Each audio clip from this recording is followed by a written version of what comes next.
You're on 1620 The Zone and on 1620thezone.com. Connor Happer and Josh Hudson with you. So maybe we have a little bit of a snafu here, but we'll try and get caught up with Scott Springer. It's kind of confusing. So Scott Springer from the Cincinnati Enquirer, he will be our guest for Cincinnati in summer school. Oh, and we'll do that now. All right, let's do it. As we welcome in Scott on the Prairie Flower Casino Zone hotline as we speak. Scott, thanks for doing this. Thanks for jumping on. How's it going? Pretty good. How you guys doing? Pretty good.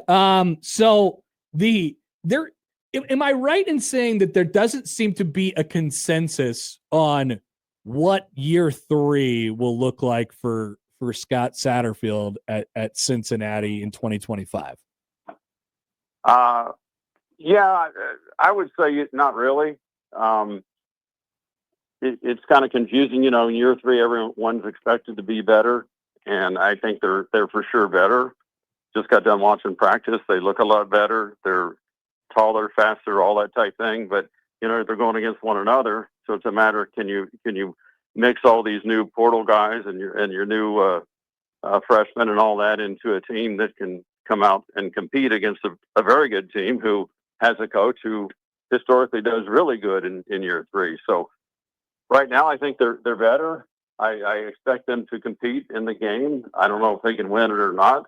Wouldn't shock me, but on the other hand, I think it's a lot. That's a big ask to go against, a Big Ten team in Kansas City where everyone's going to have red on here. Yeah. So, yeah. But it's an interesting matchup. It's on TV. I don't think it makes the season for either team or screws up the season for either team. What's been the difficulty so far for Scott Satterfield going? I mean, they're coming off of a playoff appearance. Luke Fickell won a lot, and then there's this sort of steep drop off. What's been the difficulty so far for getting this thing off the ground for him? Well, they entered the Big 12 a year earlier than expected, so they were Big 12 ready in terms of a lot of things, but in terms of talent, they weren't quite there, and I think they noticed it right away in the first season. It's like, hey, we need some bigger dudes, we need some faster dudes, we need more dudes, and the first season didn't quite go their way. Although I'll tell you, it was a 3-9 season that very easily could have been a 6-win season or more. They had about 5 games that were settled, 7 points or less. And then you get to last year where they obviously look better. They have a better quarterback. They start 5-2. Really should have been 6-1. Gave one away to Pitt early in the season, but then couldn't get that extra win to get to a bowl game and make the next step, much like Nebraska did in the Pinstripe Bowl.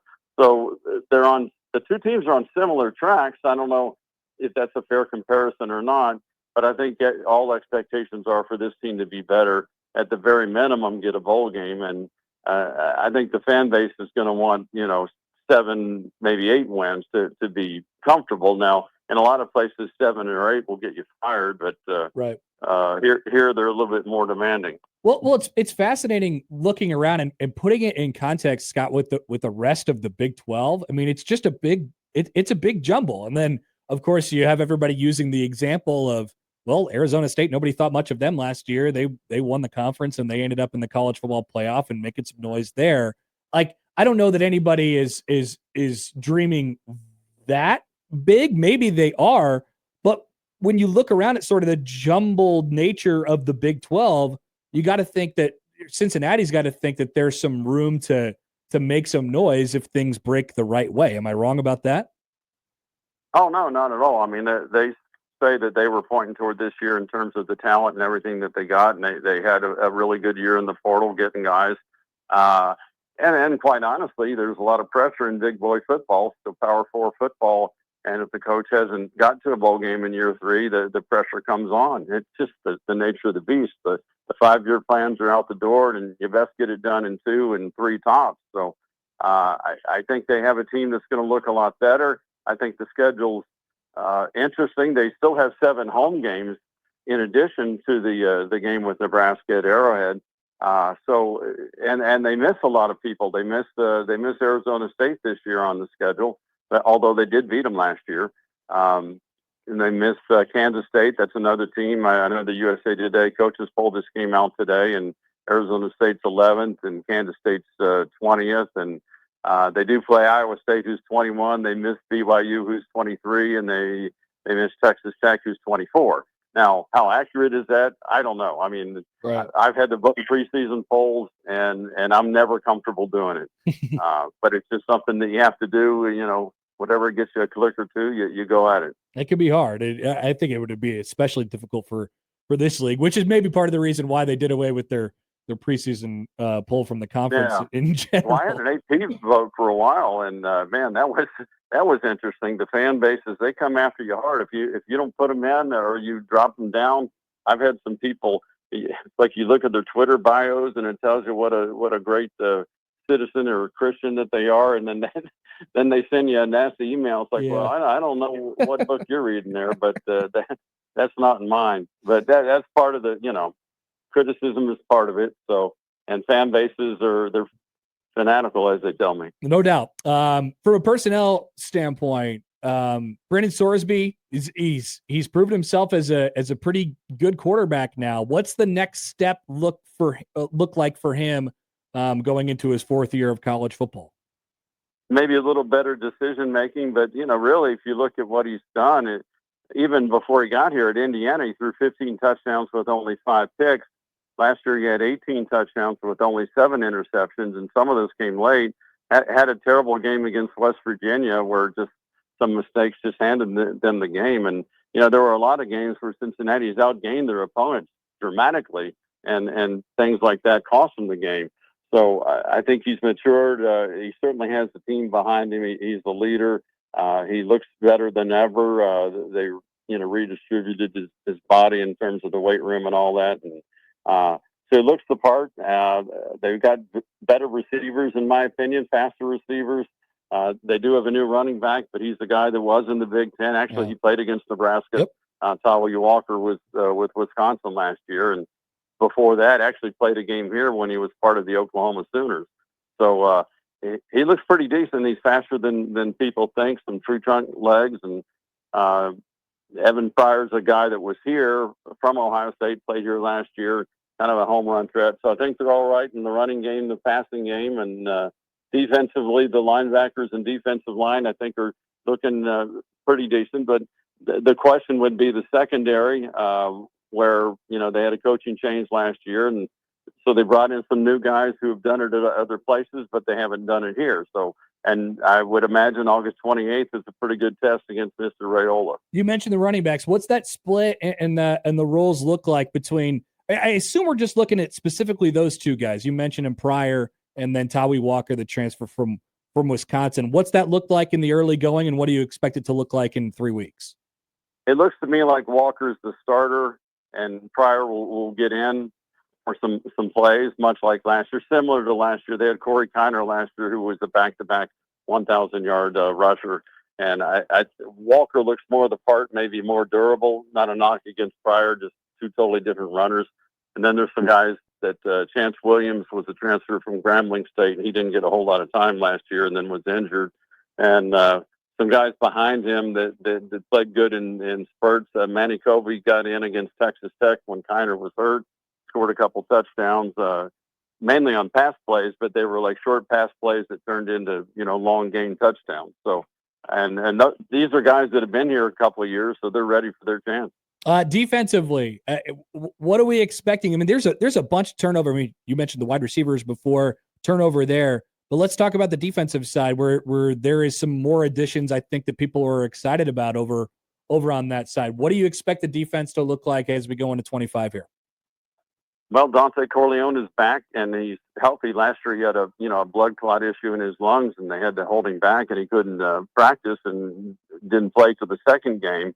But he's had a nice winter and a nice summer and all that, and he's ready to get after it. And this is a guy that's probably going to the NFL when he's done. He's unique. He's 6'1" and 330, and so not terribly tall, not the great wingspan, but just a block of a human that's tough to move.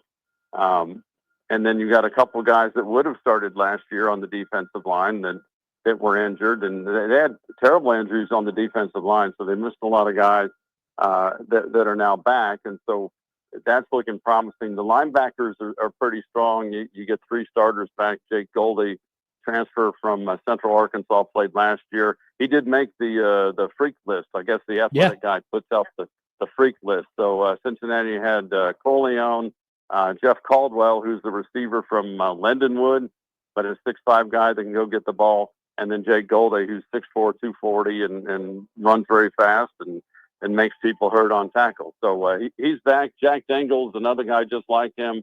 Jonathan Thompson, another starter. And then they got some young guys behind them, Monte Whedon, Simeon Coleman. There's 6-7 linebackers they can throw in.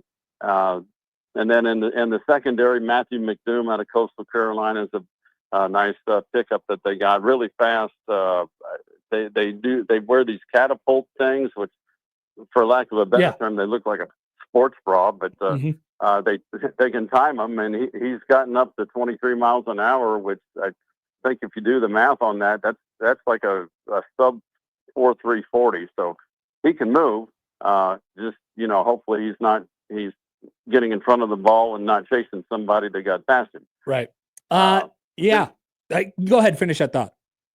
Well, and they got Christian Harrison out of Tennessee, a couple guys that have been here, Logan Wilson, there's Xavier Williams, an interesting one in the secondary, former quarterback at UCF and at Middle Tennessee State, but now in the secondary. So, like I said, they're guys that Cincinnati people don't know a whole bunch about, and that's the way college football's come. You get a whole new roster in every year, and let's see how they do. All right, Scott. Well, we'll let you go. Thanks for dropping in. Appreciate it. And we're looking forward to the game here in just a couple weeks. I'm sure it'll be very crowded, and most will have red on, but Cincinnati does have red in their shirts. It's just you won't see many of them. I would say a heavy Husker crowd, but I don't know who's going to make the game. But it's an interesting game. It's just like a few years back they had a game against UCLA at the Rose Bowl, and no one thought Cincinnati was any good, and that's what started Luke Fickell's run. So who knows? We're going to find out here in a few weeks, though. All right, Scott. Appreciate it. Talk to you later. Thank you. All right, Scott Springer. You can check him out, the Cincinnati Enquirer. Yeah, I don't even want to ask about the whole, there's going to be 65,000 Nebraska fans. I mean, it's just, there's no. At your home game. That won't matter at all. Right. That won't be on the minds of anybody. Hey, this is our home game. Except for, I guess if it's a Cincinnati home game, I suppose Nebraska will wear white. I would think. Okay. So there you go. So maybe Husker fans will wear white. I don't know. Probably not. They'll be wearing red because that's everybody's tradition. It's fascinating. So SP Plus, Bill Connolly's SP Plus had them last in the Big 12 this year. Cincinnati. Oh. Dead last. But there's just no gap. I think you could probably separate out K-State, Arizona State, BYU, Texas Tech, but even that gets murky. And then there's just anything could happen. Mm-hmm. Anything could happen in that league. And so, I don't know, you might be selling yourself short if you're just saying, hey, I think they can maybe get to 6. Obviously, that's a big barrier that they want to push through because under Scott Satterfield in the first 2 years, 3-9 and 5-7. But he mentioned the transition from the Big 12. They went out and got a lot of kind of FCS group of 5 type of transfers, but they have a returning quarterback who's been super productive. They have a really good tight end, Joe Royer, who we didn't even talk about. And they improved their wide receiver room, a transfer from the Big Ten at running back who Nebraska has seen before, and Tawi Walker. There's some guys there. And so, you could make the case that they end up 4-8, or you can make the case that they end up 8-4. I think there's just going to be a lot of close games for them this year. So I don't think Nebraska has a pushover here in game 1. Definitely not. But it's a game that they'll be favorites in, and they'll have the crowd on their side and should be able to take care of business. But this is a halfway decent football team. And going on the macro, like Scott opened the conversation with, they have to like their schedule this year. Cincinnati. Yeah. So here it is. They go to Kansas. So multiple trips to the Kansas City area. Iowa State at home, UCF at home. Gosh, I don't know what they're gonna. I don't think they're gonna be any good. Mm-hmm. Oklahoma State wasn't any good last year. Baylor's the middle of the pack. That's kind of what you would expect there. Utah probably takes a step back off of what they have been. Arizona, do they get a year better? After kind of jumbling it together last year, I know they got a couple of good players. What's BYU do without a quarterback or going to the next quarterback? By the way, that quarterback is at Baylor, right? Is that where Retzloff ended up? What? No, Tulane, right? Tulane. Sorry. Yeah. Yes, I apologize. So no Retzloff there. And then, TCU. I mean, it's just a jumble. Yeah. That conference is so odd. You could get anything out of that. That's what produces Arizona State going to the playoff last year, and they were really good. I don't think there's Cam Skattebo on this team, but nobody knew who that was going into last year either. So, you could, depending on your perspective, I mean, you could be either pretty excited about any team in the Big 12 or pretty I don't know what this is. Let's take a break. We'll finish out the noon hour coming up on 1620 The Zone. The Connor Happer Show. Follow us on Twitter @Happer Show for all the latest news and views. We may even say something interesting once in a while. Unlikely. Really, guys?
Actual price will depend on product and subscription plan. Featured products are compounded drug products, which the FDA does not approve or verify for safety, effectiveness, or quality. Prescription products require an online consultation with a healthcare provider who will determine if appropriate. See website for details, restrictions, and important safety information. Want to boost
All right. Now, this is one of the things that we talk about, and I'll probably get some feedback at the end of the show because I don't admittedly, I'm admitting on the front end that I don't know the whole picture here. And I don't know. All right. I'm going off of how it's been covered. And shout out to our guy, Mike Patterson from the World Herald, for being all over this in the weekend. But have you heard anything about the things that occurred or did not occur surrounding Nebraska Legion baseball this weekend, Josh? Yeah. I don't know a lot of the details. I barely know the broad stroke, but All it right. sounds interesting. So how it works is in Legion ball at the end of the season, they have, I think, 7 or 8 area tournaments, quote unquote. They're basically act as the district tournaments. Okay.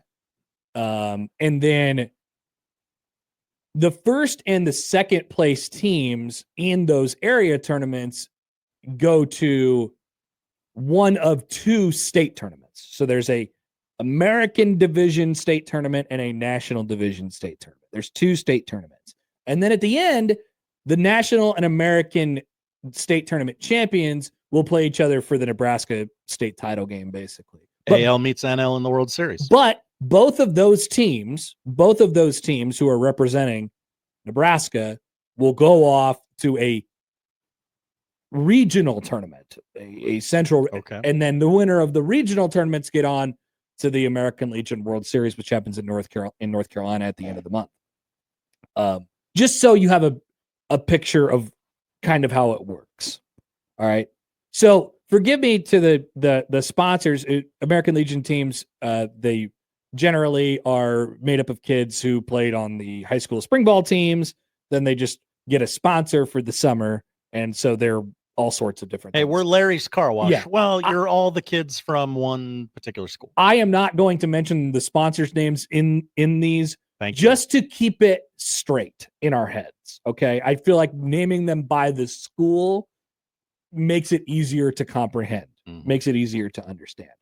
So Lincoln Southwest won the American division of the Legion State Tournament on Congrats. Wednesday night. They beat Papio South 4-1 in the final. Then after the game, Papio South, somebody from Papio South filed a protest with the Legion that Lincoln Southwest had used an ineligible player. The National Legion Board agreed, disqualifying Lincoln Southwest and costing the team its first trip to the regional since 2006. Then, after that was all wrapped up, they disqualified Lincoln Southwest. Then, a couple days later, it was going to be Papio South that was then going to represent be one of the 2 teams that represented Nebraska in the Central Plains Regional. Sure. They informed the Legion officials that it didn't have enough players to compete in the Central Plains Regional because their whole team, after waiting through this appeal process, it had taken a few days to get back. And by that time, the players' families had decided that they were going to go on vacation. Tight windows when you're playing family vacation. We are baseball not for a going living to like that. upend family vacation just on a whim that we might end up going to regionals. So they were like, we're keeping the vacations, and they were going to keep their vacations. And so then Papio South realized that it could not represent Nebraska at the Central Region State regional tournament. Then Elkhorn North, and I will mention their sponsor, Equitable Bank. Oh, what a fine sponsor. Elkhorn North would be up as the next team that would fill that second regional slot. And they were the team that finished second to Lincoln East in the other state tournament.